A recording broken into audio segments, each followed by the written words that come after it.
Radio networks.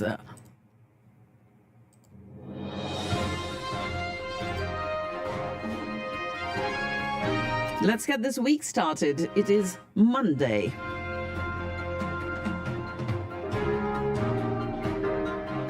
The 5th of February. And ladies and gentlemen, you are tuned to Community Radio Networks, where we'll get you all the information that you need to take on the day today.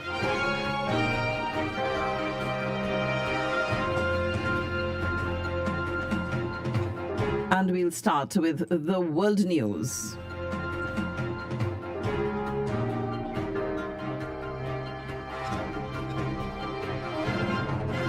This is Community Radio Networks, the world news, read by Shabnam Madgil. An intense, long-lasting atmospheric river is moving across California, bringing widespread power outages and the potential for mudslides and life-threatening flooding as it dumps heavy rain and snow. A fire hose of rain stalling over Southern California, including Los Angeles, worsening the high risk of flooding throughout the day today. Torrential rainfall and locally catastrophic flooding is possible in Orange County, California, through tomorrow. Strong winds and rain have knocked out power for more than 600,000 customers in California, particularly along the coast, and the winds reaching 98 miles per hour in Santa Clara and the San Francisco International Airport saw winds near 60 miles per hour. Central and Southern California, there's been widespread rainfall, totals of 3 to 6 inches, more than a month's worth of rain for most areas in several days.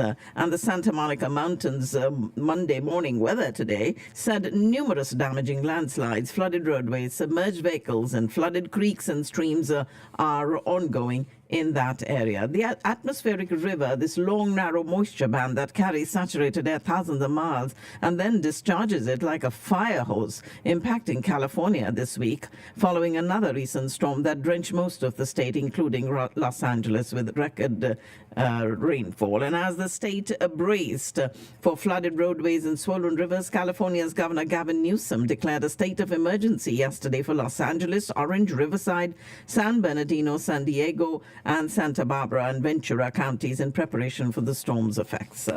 President Biden easily won the South Carolina Democratic primary this weekend, notching his first victory in his largely unobstructed path to become the Democratic nominee in a possible rematch against Donald Trump in the fall. His decisive win, which was called almost immediately after polls closed, was not a surprise, given his lack of a formidable challenger. President Biden swept the South Carolina Democratic primary, winning more than 96% of the vote and dominating his intra-party rivals, Marianne Williamson and Representative Dean Phillips.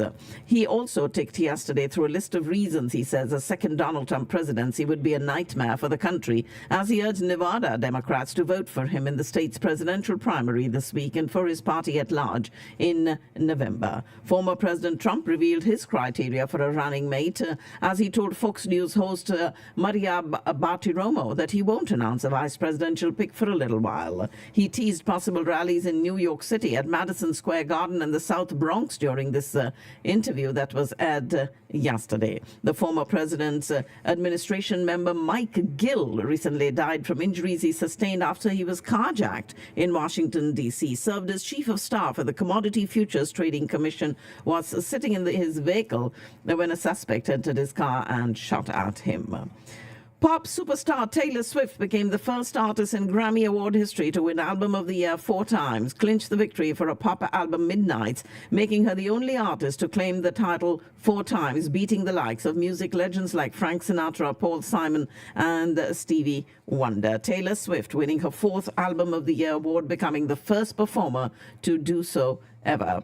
It is Shankar Mahadevan, Zakir Hussain, and their fellow members from the fusion band Shakti, who won big at the 66th Grammy Awards, and the album called The Moment won Best Global Music Album. Not just that, Zakir Hussain also secured the Best Global Music Performance Grammy for his contribution to Pashto. Apart from them, India's Rakesh Chaurasia bagged the Grammy, lauding their achievement. Prime Minister Modi congratulated them on the phenomenal success at the Grammys. Your exceptional talent, he said, and the dedication to music have won hearts worldwide, and India is proud. Killer Mike was escorted out of the Grammys yesterday in handcuffs, hours after winning 3 awards in the pre-show telecast. The 48-year-old Atlanta rapper was seen being detained by authorities and was released later by police after being arrested for misdemeanor battery at the Grammy Awards yesterday. After more than a year of speculation, the 2026 FIFA World Cup final will officially be held at the MetLife Stadium in East Rutherford, New Jersey, and not at the AT&T Stadium right here in Dallas, according to the soccer governing body. The home of the Dallas Cowboys had been one of the favorites to land the crown jewel of the world's quadrennial sporting event ever since FIFA announced last year that the DFW Metroplex would be one of the 16 North American cities that would host the tournament's 104 matches, but it lost out to MetLife Stadium, the home of the New York Giants and the Jets. AT&T Stadium was selected to host one of the 2 semi-final matches, while Mercedes-Benz Stadium in Atlanta will host the other. The news that AT&T Stadium was not selected to host the final comes as a shocking surprise, as multiple reports had leaked over the last 2 years that Arlington would host that final, including one last month from The Sun, the British tabloid newspaper based in London. But it wasn't a complete loss for our Metroplex, as FIFA announced the AT&T Stadium will host more matches than any of the 16 host cities, as 9 of the matches will be held at the AT&T Stadium, including one of the semi-finals. We do have Lionel Messi and David Beckham, who were booed yesterday after the Argentina superstar sat out Inter Miami's preseason friendly in Hong Kong. The World Cup winning captain, who has a hamstring strain, stayed rooted to the bench through the 4-1 friendly win against a Hong Kong select 11. Patrick Mahomes' father, Pat Holmes Sr., was arrested by police in Tyler on a charge of driving while intoxicated. And as tension continues to mount along the U.S.-Mexico border in Texas, more than a dozen Republican governors showed up to support Governor Greg Abbott in his fight with the feds over border security. Governor Abbott said he would continue expanding operations along the Texas border, but did not provide details. For nearly a month, Texas has restricted U.S. Border Patrol's access to an area along the river known as Shelby Park, accusing the Biden administration of not being tough enough on crossings. And Eagle Pass is where Texas has been locked in this power struggle with the Biden administration for the past month, after the state began denying access to U.S. Border Patrol agents there at Shelby Park. And we also did see that even though Florida's DeSantis wasn't present yesterday in Eagle Pass, Governor Abbott was joined by Governor Sarah Huckabee Sanders of Arkansas and Governor Bill Lee of Tennessee, among other Republicans. He said he's expanding his troops' control to the southern border to protect it from a migrant invasion, as President Biden's administration accuses him of overstepping his authority. Speaker Mike Johnson is putting legislation on the House floor this week to give Israel $17.6 billion in emergency funding. The timing is notable, given the Senate and White House negotiators are expected to release legislative text this weekend for a border security compromise, in addition to President Biden's $106 billion supplemental funding request for Ukraine, Israel, humanitarian causes, and other issues. House Republicans will move forward with the $17.6 billion package that provides military aid to Israel and replenish U.S. weapons, but leaves out more help for Ukraine. The senators have come out with a carefully negotiated $118 billion compromise that pairs tens of billions of dollars in wartime aid for Ukraine with new border laws aimed at shrinking the historic number of people who have come to the U.S. border with Mexico to seek asylum. Iranian officials warned the U.S. about possible targeting 2 cargo ships in the Middle East that are suspected of being spy ships for the country. The warning was issued after forces from the U.S. and the U.K. launched an air offensive against Houthi rebels located in Yemen. American forces have carried out airstrikes against 5 missiles in Yemen, one designed for land attack and the others for targeting ships. U.S. Secretary of State Antony Blinken is embarking on a trip to the Middle East in an effort to secure new truce in the Israel-Hamas war. He'll be visiting Saudi Arabia, Israel, Egypt, and Qatar, marking his 5th trip to the region since the war began. And the main focus of the trip is to address the urgent humanitarian needs in Gaza, which has been devastated by the 4-month-long conflict. A total of 27,365 Palestinians have been killed and over 66,600 injured. Israeli strikes across Gaza killed scores overnight as battles raged yesterday in the besieged territories countries south, and Hamas was reviewing a proposal for a halt in the nearly 4-month-long war. El Al Israel Airlines will not restart its direct flights to Dublin, the Irish capital, and the Moroccan city of Marrakech for the coming summer season.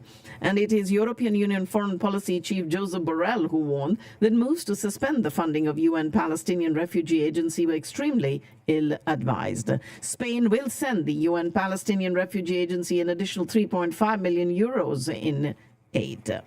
Chileans feared a rise in the death toll from wildfires blazing across the South American country that have already killed at least 51 people, leaving bodies in the street and homes gutted. Authorities warned of complicated conditions as they battled fires in the coastal tourist regions there amid an intense summer heat wave, with temperatures soaring to 40 degrees Celsius over the weekend. And these rising temperatures threaten to engulf more of South America as brigades in Argentina have been fighting a fire that has consumed more than 3,000 hectares.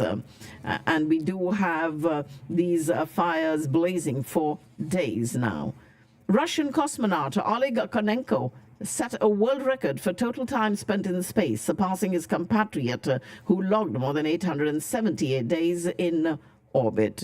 He broke the record according to Roscosmos and is expected to reach a total of 1,000 days in space by the 5th of June, and by late September he will have clocked 1,110 days. President Zelensky has said he has hopes of further U.S. support and warned that there will be a new geopolitical alignment if it decreases. Jake Sullivan, National Security Advisor to the President, has stated that the U.S. must not interfere in the possible dismissal of the Commander-in-Chief of the Armed Forces of Ukraine. President Zelensky has said he's thinking about replacing the Commander-in-Chief and changing the direction of the country's leadership. President Zelensky visited soldiers fighting in the Zaporizhzhia section of the war's front line in southeastern Ukraine yesterday, where he was briefed on the situation. And the Security Service of Ukraine has reportedly uncovered a Russian FSB espionage network operating in 3 of Ukraine's oblasts. Among those detained is an engineer from a defense plant and a Donetsk Oblast municipal official. Russia has said at least 28 people died in a strike on a bakery in the Russian-occupied eastern Ukrainian town of Lysychansk, and the building, which also housed a restaurant named Adriatic, was hit earlier. President Zelensky has said that the situation on the front line has reached a deadlock due to delays in the supply of military equipment. The Polish government has introduced tighter control and more intensive inspections of goods from Ukraine at the border, and Russian President Putin will visit Turkey soon. It would be his first trip to a NATO country since Russia's full-scale invasion of Ukraine 2 years ago.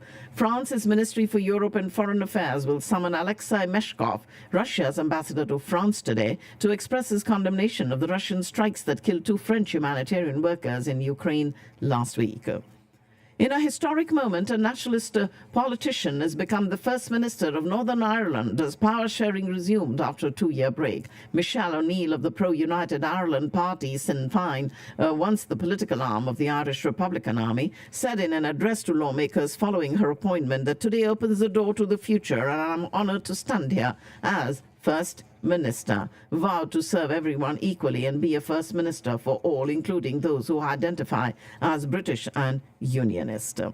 South Africa's President Cyril Ramaphosa declared that Namibia had lost an extraordinary leader in President Hage Geingob, who died at the age of 82 in the early hours of Sunday morning yesterday. Namibia's Nangolo Mbumba, who took over as interim president of the Southern African country yesterday after that death, said he had no plans to run in elections due at the end of the year. So Namibia now has a new president. Just hours after, as vice president, he had announced the death of his predecessor. Opposition protests erupted in Senegal following President Macky Sall's decision to postpone elections, resulting in clashes, arrests and the firing of tear gas by police. Demonstrators rejecting the delay rallied as lawmakers prepare to debate the postponement bill and intensify political tension. Ladies and gentlemen, you're listening to the World News on Community Radio Networks on this fifth day of February as we get this new week started. The leaders of Japan and Italy said they will bolster their cooperation in security and defense, including their joint next-generation fighter jet development with Britain, as Tokyo welcomed the European nation's shift towards playing a greater role in the Indo-Pacific. Japanese Prime Minister Fumio Kishida, after meeting his Italian counterpart Giorgia Meloni, welcomed Italy's move to increase its presence in the Indo-Pacific region, where several visits by Italy's warships, including its strike group and joint exercises, are planned this year. James Moylan of Guam has warned that the territory is being infiltrated by an influx of illegal Chinese migrants. And he said he's seeking aid from the Biden administration to combat the matter and protect the island, something that he says is critical for the U.S. deterrence efforts against the Chinese Communist Party. It is Representative James Moylan, who is a Republican and is the delegate from Guam, elected in 2022 as the island territory's non-voting U.S. congressional delegate. A U.S. admiral has brushed aside concern that China's carrier-killer missiles could pose a serious threat to the U.S. naval fleet. And we have Taiwan's recent presidential and National Assembly elections threw up interesting results. President-elect Lai Ching-te has long been seen by China as a pro-independence figure, and Shen Mingxi, director of Taiwan's Institute for National Defense and Security Research, spoke about what this means for China-Taiwan relationships. A fresh warning has come in connection with the never-ending COVID waves. COVID, which is being spread through the Omicron variant of the coronavirus across countries worldwide, has become a menace for the public as new variants are being reported every few months. A South Korean court today acquitted Samsung Electronics chairman Lee Jae-yong of financial crimes involving a contentious merger between Samsung affiliates in 2015 that tightened his grip over South Korea's biggest company. And fighting in Myanmar raged close to the Bangladesh border, with terrified residents reporting bullets crossing the frontier, medics treating patients, and the government saying guards had fled seeking shelter. Aid agency Doctor Without Borders said its medics in Cox's Bazar had received a large number of patients following fighting at the Bangladesh-Myanmar border. We do have at least 2 people killed in Bangladesh this morning after these mortar shells fired from Myanmar during these clashes landed in a village across the border. Parts of Myanmar near the 270-kilometer border with Bangladesh have seen these frequent clashes since November, when rebel Arakan army fighters ended a ceasefire that had largely held since a 2021 coup. And we do have news from Nepal, where human rights activists there have submitted a letter to the Russian embassy urging President Putin to halt the attacks on Ukraine and bring back Nepali citizens who've been recruited into the Russian army. The Human Rights and Peace Society of Nepal organized this demonstration with activists holding placards and making their demands known near the embassy of the Russian Federation. Sri Lanka clinched a comfortable 10-wicket victory today in the one-off test against Afghanistan in Colombo. And Team India reclaimed the second spot on the latest ICC World Test Championship 2023-25 standings after securing a convincing 106-run victory over England in the second test in Vizag. And this the surprise defeat in the first test in Hyderabad saw India slip to 5th spot in the WTC standings from the second position. However, victory today helped India jump back at the second spot behind table toppers Australia. Pacer Jasprit Bumrah starred with a 9-wicket haul to propel India to that 106-run victory over England in the second test today. Prime Minister Modi replied to the motion of thanks on presidential address in Parliament and attacked dynasty politics while slamming the opposition. Meanwhile, Chief Imam of All India Imam Organization and other minority section religious leaders reached Parliament to meet Prime Minister Modi today. They are also set to meet Rajya Sabha Chairman Jagdeep Dhankar and watch the proceedings of Parliament. Congress leader Rahul Gandhi today met Kalpana Soren, the wife of former Chief Minister of Jharkhand, Hemant Soren, soon after newly formed government led by Chief Minister Champai Soren passed the confidence motion in the State Assembly. Aam Aadmi Party councillors got into an argument with police after they were barred from entering the Chandigarh Municipal Corporation office today on the second day of the party's protests against the BJP over rigging in the recent mayoral polls. 5 Aam Aadmi Party workers, including a councillor who sat on a hunger strike outside the Municipal Corporation office, were removed by police. India eased past Pakistan 4-0 in their World Group 1 playoff tie yesterday as they proved superior in both doubles and singles on Islamabad's grass courts. A dominant India never looked back after winning both singles matches, taking their overall record in the Davis Cup against Pakistan to 8-0. The Indian pair of Saket Maineni and Yuki Bhambri were too good for the Pakistani duo of Akil Khan and Muzabil Murtaza, winning 6-2, 7-6. Pakistan has dispatched the fifth match of relief goods for the oppressed people of Gaza from the Nur Khan Air Base via special flight of the Pakistan Air Force. And the evolving political landscape in Pakistan ahead of its third consecutive parliamentary election coming up this week presents a complex web of challenges. This according to a U.S. think tank in their election reports, expressing concerns about thousands of candidates from Imran Khan's party, the PTI in particular. 10 cops were killed while 6 injured in a late-night attack on the Chodwan police station in Dera Ismail Khan this morning. And the attack coming just 3 days before the general election scheduled to take place this Thursday. A moderate spell of rain, which brought the provincial capital to a standstill, provided a golden opportunity to the PPP political rivals who took Karachi's PPP-led local government administration to the cleaners for its poor governance despite its decade-long rule in the province. The rainfall killed 3 people and flooded the residential and commercial areas in the city, leading to power outages and the collapse of the traffic management system. The PMLN and PPP have locked horns over allegations of vote buying against each other, while the Election Commission of Pakistan awaits the Punjab government's report on the alleged incident that took place in Lahore on Saturday. Tensions between both the mainstream parties intensified. In an interview with the independent Urdu, PPP chairman Bilawal Bhutto Zardari said it was difficult for him to join hands with the PMLN if it came into power after the February 8th polls. And caretaker Sindh Chief Minister Maqbool Bakar has directed the administration to enforce a code of conduct and provide all necessary facilities to ensure free, fair, transparent and peaceful elections. Bilawal Bhutto Zardari has said he's the best candidate to become Prime Minister at the moment, owing to the solid grasp he has on multiple issues across the country. PMLN organizer Mariam Nawaz has urged the people of Murree to think hard before they vote on the 8th, promising to build a state-of-the-art hospital in the heart of Punjab. And Nawaz Sharif addressed a rally in Murree, also speaking to the large crowd. The former premier highlighted how he has been visiting the city since 1956. After practically blocking the restructuring of FBR, the Election Commission of Pakistan has also asked the government to refrain from taking any further steps, including signing of an agreement about the privatization of PI or its entities till its formal clearance. And the caretaker government today signed an agreement with a U.S. consortium for the joint venture development of the Roosevelt Hotel, a multi-million property owned by PIA Investment Limited, as the privatization process of that loss-making PIA nears completion. Ladies and gentlemen, that's all I have in the world news for you today. And of course, if anything substantial happens, we break it to you right here on Community Radio Networks. I do have another segment of the program coming up for you. Stay with us.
It's a beautiful Monday morning, the 5th of February, and as we get this week started, after some welcome rain this past weekend, it's time to dry out through the end of the week with our next rain chance arriving this coming weekend.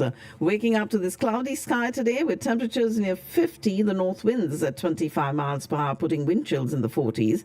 The skies will be clearing by late morning, and it's going to be clear and chilly tonight with the lows in the mid to upper 30s. And another beautiful day is in store for us tomorrow with afternoon highs in the mid-60s as south winds slowly return. All this information being brought to you on Community Radio Networks, which is possible by support from Discount Power, from Houston EB5, from the Ahluwalia Law Offices, from the Wyndham Hotel in Irving, from Digital X-Force, Kinzer Law, Maikulachi, Shri Vimal, Eggholic, Mystic Mandala, and Flashbrush Productions.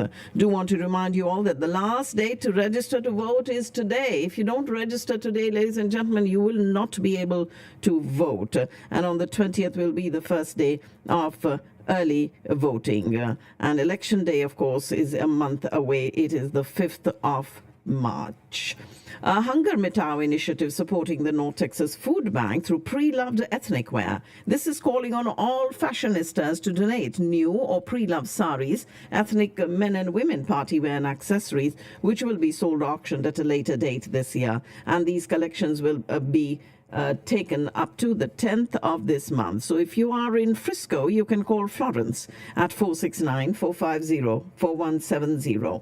469-450-4170. This is a Hunger Mitau initiative. And on the 10th of February, that is this week, we do have a ghazal night that is coming up with Imran Seher, who sings the voice of Jagjit Singh. It's a Valentine's Day special at the Maikulachi's Ruchi Palace this Friday, the 10th of February. And if you need more information, you can call Andy Lalani at 817-883-3333. 817-883-3333. The Grand Center is presenting Celebrate Love, a Valentine's party on the 16th of February at the Grand Center in Plano. Exotic drinks, cocktails, appetizers, food, live DJ and live singing and lots of entertainment. Tickets are available at Sulekha, or you can call Gagan Bhalla. His number is 469-878-1112. 469-878-1112. And Music Masti Magic will be providing all the music there with DJ Manish. We have Vimal Kansara presenting Daisy Shah and Ali Kuli Mirza, a Bollywood Valentine night that is happening on Saturday the 17th at Vimal's venue on Airport Freeway. And for more information, you can call Vimal G at 817-881-2121. 817-881-2121. Helping Hearts and Caring Souls are having their annual fundraising dinner and entertainment event on Saturday the 17th to support people with disabilities in Pakistan. It is happening on the 17th of February at the Crystal Banquet Hall on Independence Parkway in Plano at 7 p.m. And there will be a tribute to Madam Noor Jahan there by Saima Jahan. For more information, you can call Anjum Anwar. Her number is 469-556-6475. 469-556-6475. And this is the fundraising gala that is brought to you every year by HHCS, Helping Hearts, Caring Souls. And your presence is the heartbeat of this upcoming impactful event. Your kindness and compassion going to shine brightly on this very special night filled with music and dinner. Spirit of Innovation Technology competition happening this month, and the business plan competition in April, organized by the U.S.-India Chamber of Commerce. The Chamber would also like for all of you to mark the 1st of March for the 8th Annual Women's Conference. And this conference provides professional and entrepreneurial women with a platform to be inspired, to network, and to grow. More information is available on the Chamber's website, which is usicoc.org, U.S.-India Chamber of Commerce. On the 2nd of March at 5 o'clock, there is a English family play called Maya, and you can see that play at the NAC Theatre in Frisco on the 2nd of March. And on Sunday the 3rd, Jubin Nautiyal is going to be live in concert here in Dallas. He's going to be at the Raleigh Underground on Las Colinas Boulevard. For more information, you can call Muhammad Abbas. Let me give you his number, 214-679-6818, 214-679-6818. This is brought to you by 360 Shows and Diamond Productions, as well as 24/7 Entertainment. And that is Jubin Nautiyal on the 3rd of March. Festival of Colours, the 14th annual Festival of Colours of the Holy Mela on Saturday the 23rd of March, and that is at the South Fork Ranch. If you need more information, you can go to dallasfestivalofcolors.com and get ready for upcoming Holi. Texas Women's Society is presenting a McKinney Asian Festival, cultural food, live performances, fun activities, and a lantern walk from 11 to 6 at the Dr. Glenn Mitchell Memorial Park. We have a gala, the Pratham Gala, coming up. Thrilled to invite all of you to the 2024 Pratham Dallas Fort Worth Gala. This is going to be an extraordinary evening dedicated to empowering children and young people in India to transform their lives and communities. Happening on Saturday, the 20th of April at the Omni Frisco Hotel. And this year's gala theme, Changing Lives, Transforming Communities, will be highlighted that evening, and the remarkable impact of Pratham's work in expanding access to quality learning opportunities. Do mark your calendars for the 20th of April and join us for this unforgettable evening of exquisite dining, inspiring company, and a cause that truly matters. And that is the message from Pratham. So these are some of the events that are happening here in town to keep you all busy, and you hear them right here on community radio networks.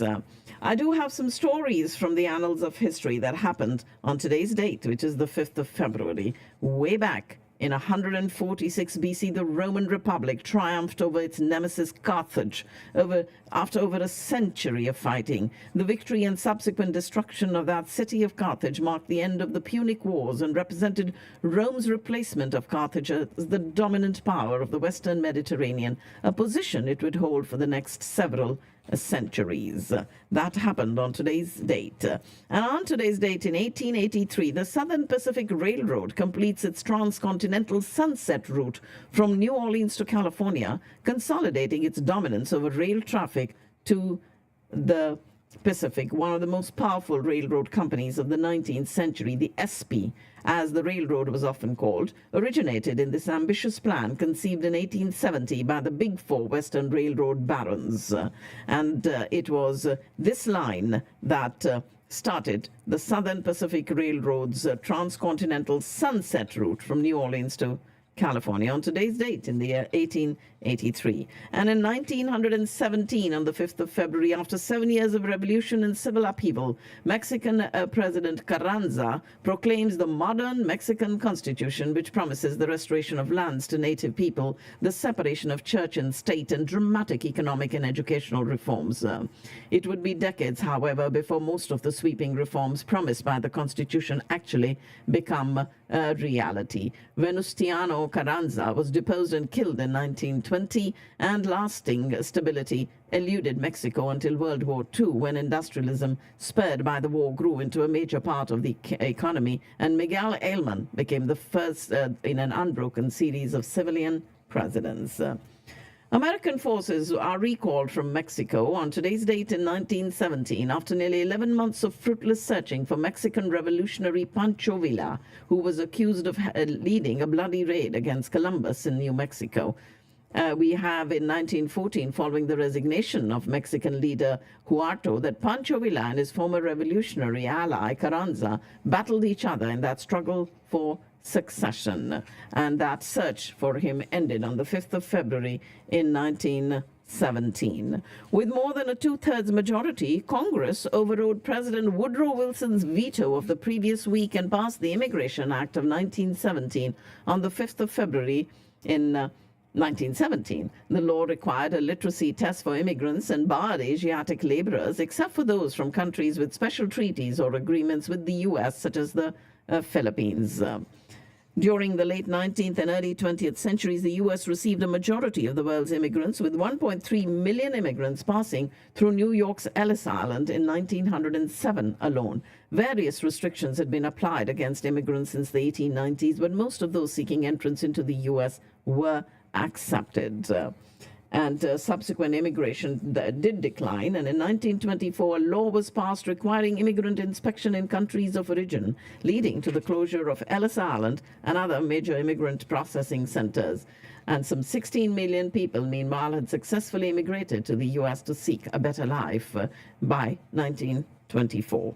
On the 5th of February in 1919, Hollywood heavyweight Charlie Chaplin, Mark Pickford, Douglas Fairbanks, and D.W. Griffith joined forces to create their own film studio, which they called the United Artists Corporation. United Artists quickly gained prestige in Hollywood thanks to the success of the films of its stars, notably Charlie Chaplin's The Gold Rush, as well as the work of actors such as Buster Keaton, Rudolph Valentino, and Gloria Swanson. Chaplin directed UA films as well as acted in them, and Pickford concentrated on producing after she'd retired from acting in the 1930s. So United Artists was created on today's date in 1919. UA films have garnered a slew of Best Picture Academy Awards over the course of the 70s for Midnight Cowboy, One Flew Over the Cuckoo's Nest, Rocky, and Annie Hall. Soon after that, however, 5 top executives left the company in a disagreement and formed the Warner Brothers-backed Orion Pictures. UA sustained an even more devastating blow in 1980 when it released the big-budget flop Heaven's Gate, directed by Michael Cimino. 2 years in the making and way over budget, the film earned less than $4 million at the U.S. box office.